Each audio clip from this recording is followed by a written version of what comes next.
آپ اپنے جسم میں ساری دنیا کی بہترین اور حیران کن مشینیں لیے گھومتے ہیں۔ کبھی آپ نے سوچا آپ کا دماغ کیسی مشین ہے جسے مکمل طور پہ سائنسدان بھی جان اور سمجھ نہیں سکے؟ آپ کے سانس لینے کا سسٹم اس جیسا ابھی تک نہیں بنایا سکے۔ آپ کا معدہ اور نظام انہضام اس جیسی دوسری مشینری اب تک دنیا میں نہیں بنی۔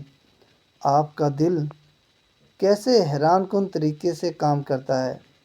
تب ہی تو یہ سوچ کے اس بات پہ ایمان اور پختہ ہو جاتا ہے کہ ہم اشرف المخلوقات ہیں، ہم سے بہتر کوئی نہیں۔ تو اس بہتر سسٹم کو سوچ کے اللہ کا شکر ادا کریں۔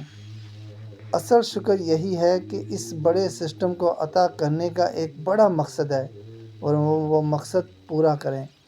اپنے اندر کی مشینوں کا صحیح استعمال جانیں اور اسی طرح استعمال کریں۔ یاد رکھیں آپ کے یہ سسٹم آپ کے پاس اللہ کی امانت ہے جن کے آپ جوابدہ ہیں۔